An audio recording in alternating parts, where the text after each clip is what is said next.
Hey, so today I want to share 3 cringy things I've done for love. Now, if anyone's seen my work or knows me in general, I'm kind of a cringy person. And I think it's a combination of I have a lot of things. I'm very reserved in a lot of ways, but I'm always trying to push myself out of my comfort zone, which means that sometimes I do things that are very threatening to me and reveal a lot of stuff about myself in order to become like the best person and best artist possible. I try to keep, even though am very private, I like to keep expose myself sometimes. And I think being a cringy person and kind of an awkward person in general has led to me having quite a few cringy and awkward interactions with men that I had crushes on. So the first one I want to talk about is one of my second really big crush in high school. So it was this guy named Dan Roselle, and he was absolutely perfect for me. I have always liked really small, I don't know, little cute guys, and he was very cute and little, and he also hated my guts, which was also another thing that I really loved in a man. Indifference, dislike in general, I just ate that stuff up. He would call me all sorts of names, like poser, for example, or a man, or lesbian, which is kind of contradictory, but youth. But anyway, I just ate all that up. I just loved it so much. And the more he hated me, the more I loved him. It was it's like love, at least in a post Tinder sense of the word. But so he basically just thought I was like a pile of shit, and I didn't mind that. I still liked him anyway. But then you start to grow up. He was a year older than me. He graduated, and then I didn't really see him anymore. And then I got into a real relationship, and then I lost my virginity and everything, and I felt really cool and awesome. But then we ended up going through a breakup. And this is about maybe 1 year after high school. I hadn't seen this guy, Dan, in maybe 2 years. And I started thinking about him again because I'm lonely. And also I think he kind of represented to me a more innocent time, and I was trying to kind of cling on to it. So I started to Google his name, and Google and the internet in general has been a really amazing advancement for creeps and stalkers like me. So I found all sorts of stuff. There was so much about Dan Roselle that I could read about. And one of my favorite posts, I found stuff he had written on message boards and everything. And I'd always really admired his taste in music because I listened to punk rock, and he wore a Circle Jerk sweatshirt, and that's the reason I found out about them. And I just really wanted to learn, what is Dan Roselle listening to right now? That's what I should be listening to.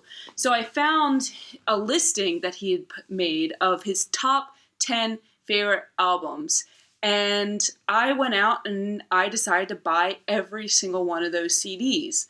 So I was at the local CD store, and I was going around and collecting them when I go out to the checkout, and Dan Roselle is right there at the checkout, hanging out with the people there. And I just was he didn't see me, but I could hear my heart just pounding. I knew I was right looking straight down the barrel of absolute utter humiliation. So I just was ugh, and walking around putting each CD back in its place, because I knew if I just left it in a pile that Dan Roselle would be wow, here are my favorite albums in the exact order that I like them, because I was going with a list and picking them up in that order. And I was he's going to trace it back to me. He's friends with people here. He could look at the cameras. So finally, I just put every single CD back, and I just bolted. And I mean, I think it would have been really funny if actually he'd caught me, even though it would have been so humiliating at the time, but that didn't happen. But it just I think there are people in your life that, for whatever reason, they always catch you when you're down. It's not I might have changed, but to Dan Roselle, I was still the same person. And it's funny because even to this day, I don't know, when did I graduate high school? 15 years ago. And he's the only one, as far as I know, that moved to New York. And I still bump into him. And it's still kind of always a compromise, like a situation where I feel like I have to like, I'm like kind of uncomfortable in my own skin. And he always catches me in those moments. I just think it's funny that we have these relationships with people that like you might change, but those relationships never change. So then the other person is this guy, Matt Howells. He was like my first like really, really big crush. And he was also a punk. And like to me, like I was like, 15 or 16 or something. And he just represented this like unbridled, like joy and expression to me, because I'd spent like my whole adolescence trying to like, oh, get in there, like don't show people who you are, you're gonna get made fun of, like shut up, like push it all down. And then here's Matt Howells, like just like his Liberty spikes and the shirts he's wearing with dead Kennedys, like it's all so confrontational. And like I just like have so much respect for that confrontation that I just like started to have like a huge crush on him. But at the same time, like I also was like living this double life, because in one side, in my head, I'm like this punk that's in love with Matt Howells. And then in reality, I'm just kind of like a nobody with no identity, and nobody really knows who I am. And Matt Howells also doesn't know that I have a crush on him. So well, one thing I started to do was he really inspired me to start dressing like a punk, because that's what I really wanted to do.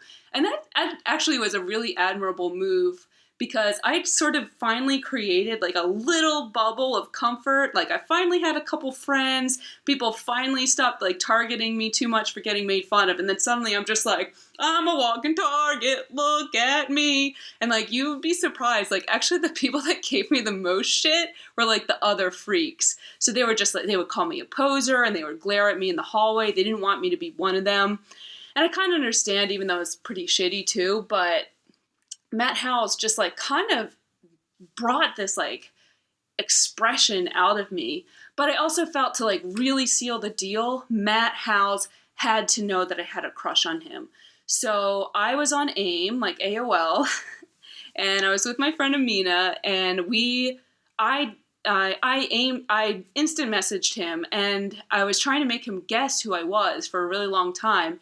And like maybe we were talking for like 2 or 3 hours. He probably thought I was like some pretty girl or whatever. And then finally I was like, it's Juliana. I'm Juliana. And his response was, ah, now I know. With periods. Like, ah, period. Now I know, period. And I was just like, ugh. Like it hurts so bad. Oh, like Matt Howells doesn't like me back. In fact, he doesn't even know what to say. But looking back on it, I actually like really appreciate that I did that, because I just like had to get it out. And if that's like one of the like greatest things I can do, it's to do things despite the fact that they scare me. And yeah, so to me, like in a lot of ways, that interaction with Matt Howells kind of represents like bringing out the truth and being honest despite it being difficult. So then the last one, this is like, for me, this is the most recent, even though it was a really long time ago. It's kind of like, to me, it's still the one that kind of makes it go like, oh, I can't believe I did that. But I was really obsessed with this band called Apollo Sunshine. I loved them so much. And I loved one of the singers, this guy, Sam Cohen. And like, I remember the first show I went to, I didn't know them very well. I'd like listened to their songs a couple times. And Sam was sitting in the audience and he was like, hey, do I know you from somewhere? And I was like, yeah, I don't know. Like, this is my first time here. And then one of my friends was kind of like, hey, like, that's something that guys say to like hit on girls. So then I got in my head that like, he liked me. At that point in my life, I had been in a couple of pretty abusive relationships, and I kind of just had like a screw loose. Like a lot of this was just me like trying to cope with the trauma that I'd faced. But I became convinced that Sam Cohen was my soulmate because of that interaction. And I just like built like so much of my imagination of like what our relationship would be like and why we were soulmates. And I just had like all of these fantasies. And actually, like, it's really interesting because I actually was in love with somebody at that time, but I think he was like very dangerous. And my way of, instead of like actually feeling my feelings of love for this incredibly dangerous alcoholic man that I was in love with, I kind of projected onto Sam Cohen. But yeah, so I just like really felt obsessed with him, and I started to go to almost all of their shows. And I definitely started to make Sam a little bit uncomfortable, especially when I showed up in Albany. I lived in Boston at the time. I showed up in Albany, and I could tell he was scared. Like, he was legitimately scared at this point. I also, like, I don't know if they ever, like, but, like, I also, like, had, like, all sorts of, like, really, like, egotistical ideas. Like, I thought that they read, like, one time I like was listening to Girls Just Want to Have Fun, and I wrote about it in my blog, and then they played Girls Just Want to Have Fun, and I had it in my head that, like, it was because they'd read my blog, and, like, they were, like, he was obsessed with me the way I was obsessed with him, and, like, just, like, really crazy over the top stuff. And I think where I really drew the line was when I asked to be their merch girl. And at this point, they probably were just like, this girl, it's got to end. Like, we got to, like, set some boundaries and, like, cut her off. So they just were like, no. And then I feel like they got a lot less friendly at that point, which I deserved because I was really creepy. But I just, like, sometimes when I think about that whole thing, I just, like, get kind of like, oh, like, I can't believe I did that. That was so, like, oh, I, like, kind of stalked them and, like, followed them around. But I think also it's what I needed in my life at that moment. And then the rest of my life for a really long time until my late 20s was pretty awful. So it was like one beautiful, wonderful period of innocence between a lot of shit. So in some ways, it was kind of like a nice little bubble that I created for myself. So those are my 3 cringy experiences. One was being, I guess they all have something to do with, like, being obsessed with somebody. One was finding all those CDs and almost being caught with them. The second one is admitting to my crush on AIM and he said, now I know. And then the third one was being obsessed with a singer in a band and trying to become the merch girl when they knew I was stalking them. So I hope you enjoyed my video and had a couple of laughs. I know that I love laughing at my own expense, so thank you, and feel free to leave comments below.